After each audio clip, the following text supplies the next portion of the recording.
Bapak, Ibu, saudara-saudariku yang terkasih dalam Tuhan kita Yesus Kristus, salam jumpa kembali, salam sejahtera untuk kita semua. Berkat dan cinta kasih Allah yang Maha Kuasa senantiasa menyertai kita. Hari Selasa 15 September 2020 adalah peringatan wajib Santa Perawan Maria Berduka Cita.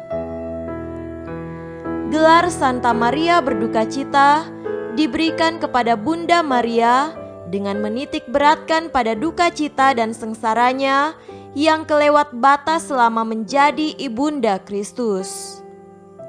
Menurut tradisi gereja, duka cita Maria meliputi 7 peristiwa.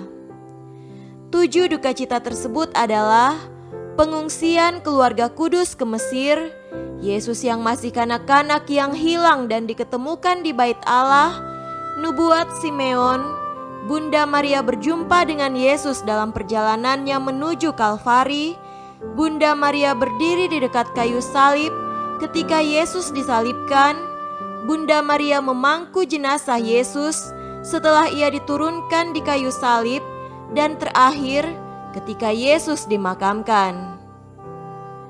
Setiap duka cita yang diterima oleh Bunda Maria selalu ia hadapi dengan kepercayaan sepenuhnya kepada Allah, selalu menerima apa yang dikehendaki Allah untuk terjadi di dalam hidupnya. Jadilah padaku menurut kehendak-Mu.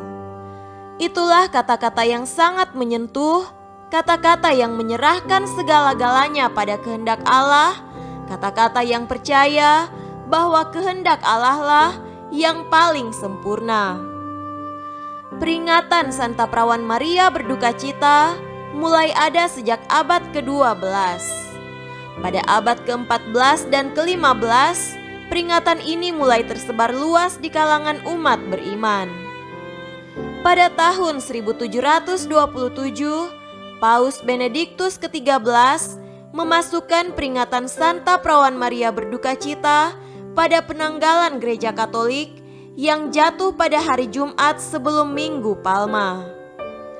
Namun peringatan ini kemudian ditiadakan dengan pengubahan penanggalan yang ditertibkan dalam Misale Romawi pada tahun 1969. Pada tahun 1814, guna menghormati 7 duka cita Maria, maka Paus Pius menetapkan tanggal yang permanen, yaitu pada tanggal 15 September. Marilah kita mendengarkan dan merenungkan bacaan-bacaan kitab suci. Bacaan pertama dari surat kepada orang Ibrani, pasal 5, ayat 7 sampai 9. Dalam hidupnya sebagai manusia, ia telah mempersembahkan doa dan permohonan dengan ratap tangis dan keluhan kepada Dia yang sanggup menyelamatkannya dari maut, dan karena kesalehannya ia telah didengarkan. Dan sekalipun ia adalah anak, ia telah belajar menjadi taat dari apa yang telah dideritanya, dan sesudah ia mencapai kesempurnaannya, ia menjadi pokok keselamatan yang abadi bagi semua orang yang taat kepadanya. Demikianlah sabda Tuhan. Syukur kepada Allah. Tuhan beserta kita sekarang dan selama-lamanya. Inilah Injil Yesus Kristus menurut Yohanes.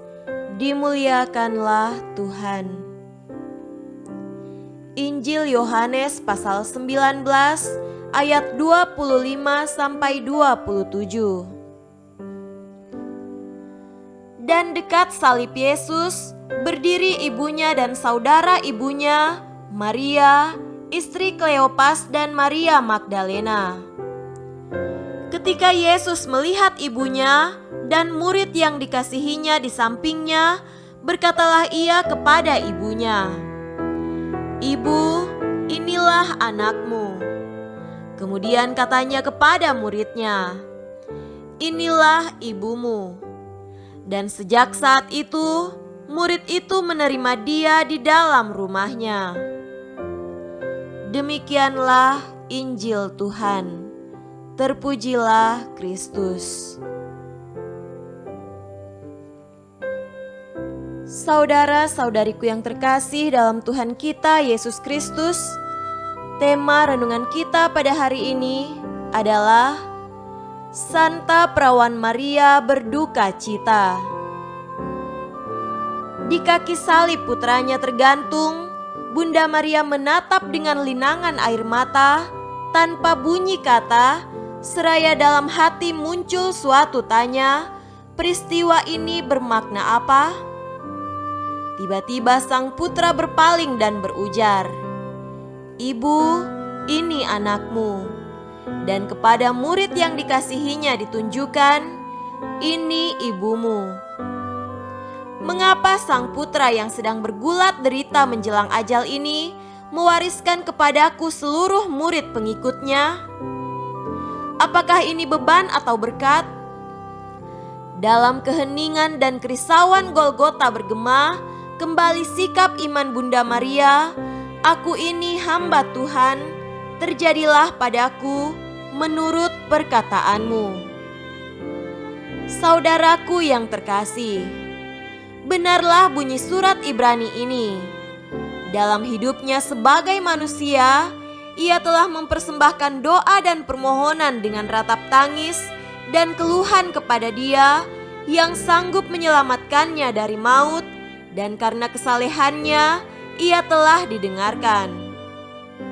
Sesudah bangkit dari mati, sang putra menghadiahkan kehidupan abadi yang berbahagia kepada semua yang mengimaninya, pertama-tama kepada bundanya yang mendampingi para murid yang berkumpul bersama dalam suasana gentar dan takut. Inilah makna seluruh derita yang tersimpan rapat di dalam tanya di hati. Inilah jawaban dari semua janji Allah yang sudah terucap sejak Abraham dan keturunannya. Karena itu aku mengagungkan Tuhan, hatiku bersorak-sorai karena Allah penyelamatku. Saudara-saudariku yang terkasih, marilah kita panjatkan syukur dan terima kasih kepada Bunda Duka Cita, Perawan Maria, karena sudah menerima kita para murid Sang Putra sebagai anak-anaknya terwaris dan rela mendampingi perjalanan hidup kita menuju kehidupan abadi. Seperti Maria, banyak pergumulan hidup dan derita yang kita simpan di dalam hati dan bertanya apa maknanya. Marilah datang kepada Bunda Duka Cita, Perawan Maria, dan memohon. Santa Maria, doakanlah kami dan bimbinglah kami dalam perjalanan hidup dan iman kami. Semoga demikian.